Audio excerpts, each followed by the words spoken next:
I could not walk and was screaming because the pain was just so bad. I was feeling it from my head to toe. Both of my hips had completely deteriorated. The steroids had caused this condition for me. In November 1999, I received my first 2 hip surgeries. They were not successful. In January and March of 2000, I would receive 2 more. In January of 2014, I received another hip surgery. I turned 45 in the hospital. God has taught me to walk 5 times in my life. Yes, lupus is challenging and a big bully, but God is bigger. Everyone with lupus journey will be different. I view all of us as whole individuals, not broken. We are perfect for the purpose that God has created us for. Yes, we are lupus champions. Some of the attributes of a champion may include sacrifice and discipline, extraordinary determination and commitment, big dreams, willingness to learn, etc. I feel that people with lupus are sacrificing daily. We are giving of ourselves, and a lot of times we really don't feel well, but we want to see others happy, and we enjoy doing it. We practice discipline every day by listening to our doctors and following their instructions in hopes that our efforts will provide us with some comfort and joy. Our very will to fight and press through the pain, fatigue, depression, rashes, etc. shows our extraordinary determination to live, not just to survive. We are committed to being the best person that we can be, even if it puts us out of our comfort zone. We want to do it, but sometimes our bodies say, no, not today. We dream big. One day there will be a cure for this disease, we say. We often dream of a life without lupus. A willingness to learn is one of our greatest strengths.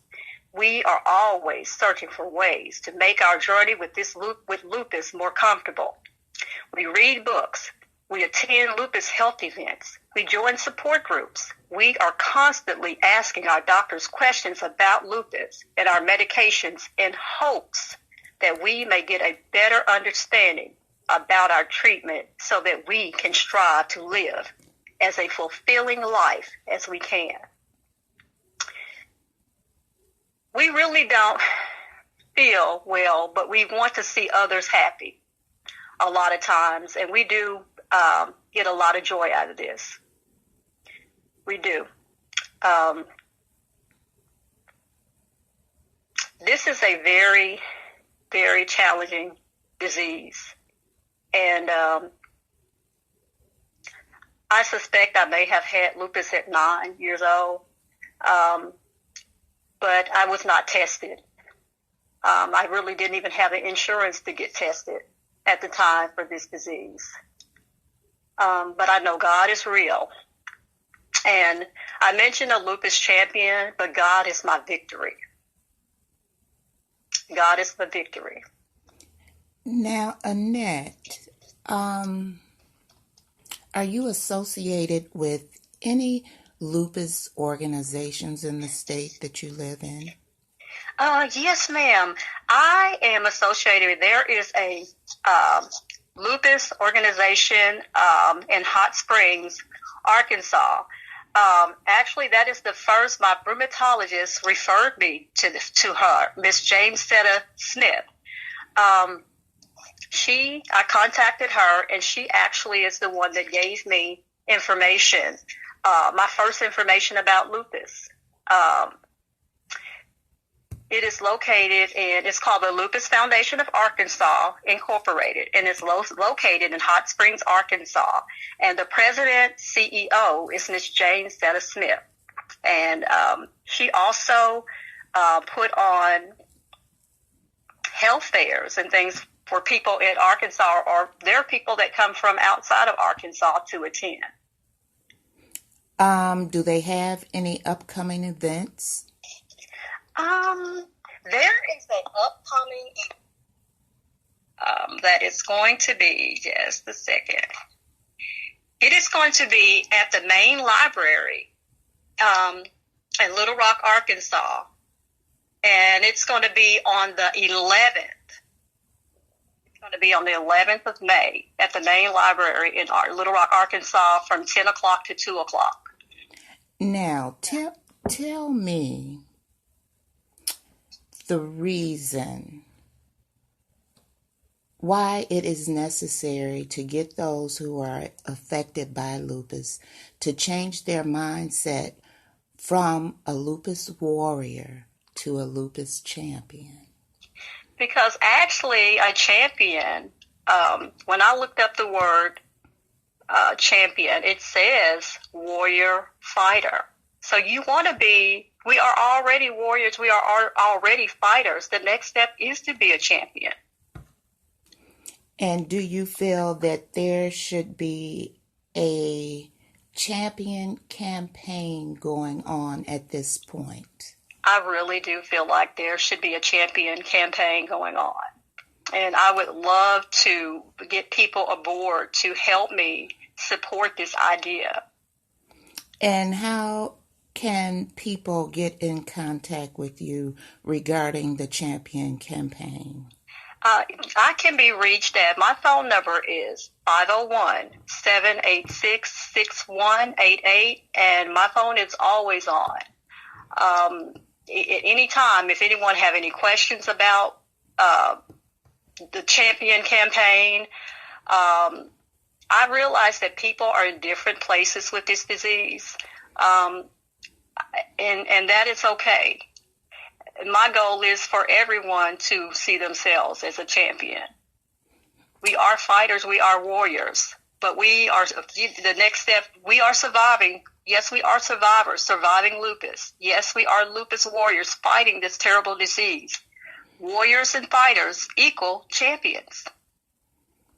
Now, once the doctor informed you that you were exhibiting signs of lupus, how did you take that? I was actually happy to finally get a diagnosis. I had been having symptoms since 9 years old, and by the time I made it to a young adult, I was told by an allergist that I was allergic to myself, and I had no idea what that meant. And I still didn't receive an actual rheumatologist until I was hospitalized in 2004. And he told me, Antoinette, that's what an autoimmune disease is. You are really allergic to yourself. Your body's attacking itself. So when I got a diagnosis of lupus, I was happy because I finally could put a name on the disease that I clearly had. Now, some of us with this illness have experienced strokes, such as myself. Have you experienced strokes? I have never experienced a stroke. I have not. Okay. Did you have your hips replaced? I have had 5 hip surgeries. My first two hip surgeries was in 1999. I was experiencing chronic pain to the point where I could not stand. My mom ended up taking me to the hospital. I didn't know what was going on with me. I knew I had been taking high dosage of steroids just to be able to work a job because the inflammation would have my eyes swelling completely closed, my throat swelling up, and the only way to even try to have that under control was to take steroids, and I also was taking epinephrine, giving myself injections, pretty much like what an EpiPen would be, but I was actually injecting myself. But I ended up they could not find, I looked healthy. And so when I was put in the hospital for the chronic pain, they ran tests, and finally they wanted to do an MRI. And when they did, they found out that my hips had completely deteriorated. They did surgery on both of my hips, what was called a bilateral core drilling, to relieve the pressure off of my hips, because they told me at 29 I was just too young to have hip replacement.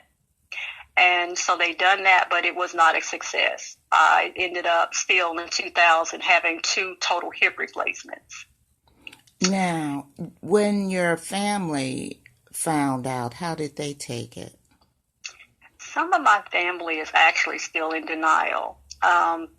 They really just attended last May an event where doctors came in and talked about at the health department, put on an event here in Little Rock, Arkansas, and it had doctors from UAMS and also speakers. I was a speaker myself, telling my lupus journey and story, and they got a lot more educated, and they heard other people's story about lupus, and they saw that I wasn't the only one having these symptoms and feeling this way with fatigue. They didn't understand why one day I could appear to be okay, and the next day that I couldn't even get out of bed. So when they actually saw other people and listened to other people's story, they understood that I wasn't the only one, and that this was clearly a problem for other people other than myself. And some of my family members are still in denial. They don't understand it, and they don't want me to be this way. They don't want to accept it. At these support groups, are there any men with lupus who comes in? I've seen 2 men that have come be a part of events here in Little Rock, Arkansas with lupus. The campaign, the Lupus in Living Color, that was done last May. I saw a gentleman that was a part of that, but to actually just like the last support group meeting I went to was last month, and there wasn't any man there. It wasn't. Okay, now what medications do your rheumatologist have you on to control the symptoms of lupus? I am taking methotrexate. I am taking amitriptyline. I am still taking steroids. Not necessarily every day. I have other things that have come up dealing with taking steroids over the years. And so it has to be a balance. I might not be the typical, well, I realize everybody's story is different, but I have developed diabetes from taking steroids, and I developed these things really early on, like at maybe 29 or 30 from the dosage that I was on. I developed high blood pressure. I've had to deal with tachycardia. A lot of things. When the first surgery that I had, I started developing a whole lot of things. And I've been on Plaquenil before, and about 5 years ago, my body started rejecting it. I was just throwing up. My body just wouldn't tolerate it. So I've taken methotrexate for it, and my dosage gets up and down, up and down. It's just about a balance what my body can tolerate at the time. I also, last year, my doctor wanted to try me on a chemo drug, Benlysta, and I had a treatment, and my body did not respond to it well. I did not have pre-meds before it, but, I started having problems with breathing, and the medication was in my system for about 8 weeks, so I had to just deal with it. I ended up going to the ER. And I just so many things can happen. Side effects with medications was no one fit for everyone, that's for sure. But steroids is usually my go-to for inflammation and the chronic pain. My body just responds to it, but it elevates my blood pressure. It elevates my diabetes. Which is controlled by diet. And whenever steroids are introduced in my system, everything that is calm for the moment, it gets it back riled up. Now, what would you tell a young person who has been recently diagnosed and they go on social media and see the negative side of lupus and never see anything positive? What would you like for a young person to know? Everyone's story is different. And although everyone that has lupus, they're at different places in their life. Negativity with social media, that was my first experience with people with lupus, I used to think that I was the only one in the world like this. I never talked to anybody